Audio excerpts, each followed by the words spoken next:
Hello guys, welcome back to tech and FX. और आज के इस वीडियो में हम बेजियर पाथ को सीखने वाले हैं। जब हम शेप ड्रॉ करते हैं तो उसमें ये बहुत इंपॉर्टेंट रोल प्ले करता है। तो इसलिए ये बेजियर पाथ काफ़ी इंपॉर्टेंट हो जाता है। जब भी आप कोई नई शेप ड्रॉ करते हैं, सपोज मुझे यहाँ से एक रेक्टेंगल ड्रॉ करना है, तो मैंने यहाँ पे एक रेक्टेंगल ड्रॉ किया। अब मैं इसकी प्रॉपर्टीज में जाऊंगा। यहाँ लेफ्ट हैंड साइड में आप देख रहे होंगे, यहाँ पे मेरे पास आ रहा है कंटेंट के अंदर रेक्टेंगल वन।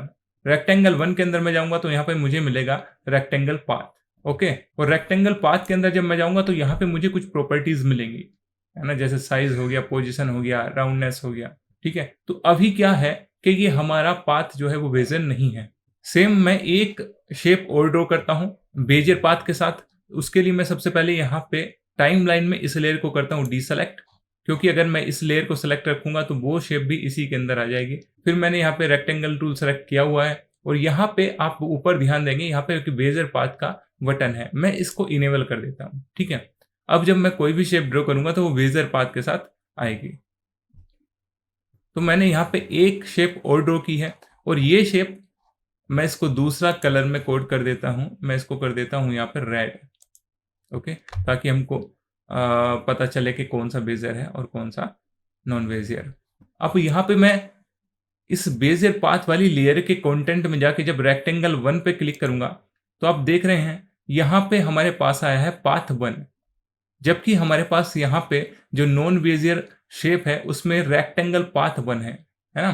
तो एक पहला डिफरेंस तो आपको देखने में यही मिलेगा। मैं इसको थोड़ा सा आपको यहाँ बड़ा करके दिखाता हूँ ताकि आपको समझ आए।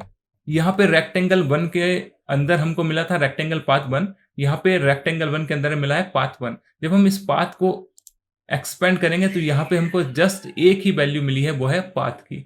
यहाँ पे आप की फ्रेम अप्लाई करके इस पाथ को एनिमेट कर सकते हैं। जबकि अगर मैं इस रेक्टेंगल पाथ वन की बात करूं तो इसके अंदर मुझे यहाँ पे 3 वैल्यूज मिली हैं, साइज, पोजिशन, राउंडनेस। ठीक है, अब इस बेजियर पाथ का हम यूज कहाँ करते हैं, कहाँ पे इसकी नीड पड़ती है। अब सपोज हम कोई एक लेआउट क्रिएट कर रहे हैं जिसमें कि हमको राउंडनेस की नीड भी है, पोजीशन पे भी हमको उसको मॉडिफाई करना पड़ सकता है या फिर उसका साइज भी अप डाउन करना पड़ सकता है। तो उस केस में हम नॉन बेजियर पाथ के साथ ही शेप क्रिएट करते हैं, क्योंकि वहां पे हमको उसके पाथ को मॉडिफाई नहीं करना है। लेकिन अगर कहीं ऐसा है कि हमको उसके पाथ को मॉडिफाई करना है तो वहां पे हमको ये बेजियर पाथ वाला ऑप्शन इनेबल करना पड़ेगा, है ना। बेजियर पाथ के साथ ही हम शेप ड्रॉ करेंगे। अब मैं आपको एक डिफरेंस और यहाँ पे समझाता हूँ। मैं इसको थोड़ा सा यहाँ पे बड़ा कर लेता हूँ। अब सबसे पहले मैंने इस शेप को किया सेलेक्ट और यहाँ पे मैंने रेक्टेंगल पाथ पे क्लिक किया। अब यहाँ से मैंने पेन टूल सेलेक्ट किया और मैं चाहता हूँ कि इसको मॉडिफाई कर लूँ, है ना। जब भी मैं इस शेप के नोड पे क्लिक करूंगा तो देखिए कि मैं उस नोड को सेलेक्ट ही नहीं कर पाऊंगा, मैं इस पाथ को मॉडिफाई नहीं कर पाऊंगा। लेकिन अगर मैं इस बेजियर पाथ वाली लेयर की बात करूं, इस शेप की बात करूं, तो मैंने इस यहाँ पे देखो, यहाँ पे आप देखें लेफ्ट हैंड साइड में यहाँ पे पाथ वन है और इसके नीचे एक पाथ वाली वैल्यू है। अगर मैं इस पाथ पे जो नीचे वाली पाथ वैल्यू है जो कि एक क्रोक आइकन के साथ है, अगर मैं इस पे क्लिक करूंगा तो देखेंगे आप यहाँ पे सारे के सारे नोड यहाँ पे सेलेक्ट हो चुके हैं। अगर मुझे इस पाथ को मॉडिफाई करना है तो उसके लिए सबसे पहले मुझे क्या करना पड़ेगा, मुझे जस्ट इस पाथ वन पे क्लिक करना है। जैसे ही मैं पाथ वन पे क्लिक करूंगा तो देखेंगे कि हमारा पाथ इनेबल हो गया है, लेकिन यहाँ पे कोई भी नोड सेलेक्टेड नहीं है ना।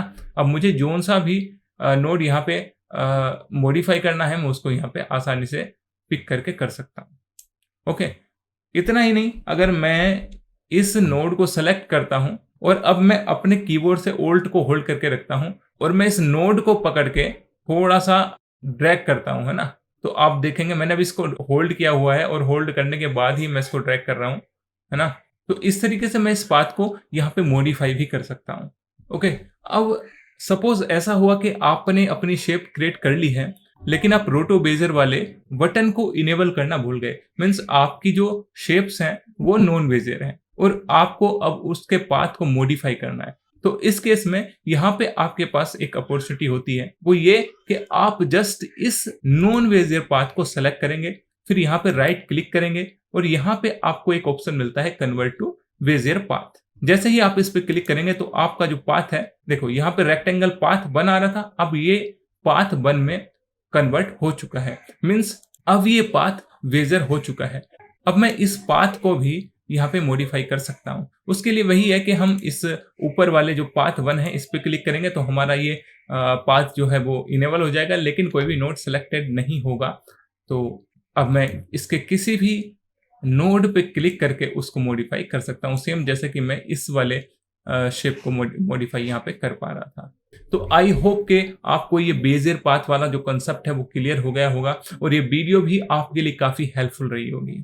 तो अगर आपको ये वीडियो पसंद आया है तो इस चैनल को सब्सक्राइब करना मत भूलना और वीडियो को लाइक कर देना। आज के लिए बस इतना ही, मिलते हैं फिर नेक्स्ट वीडियो में, तब तक के लिए बाय बाय, टेक केयर।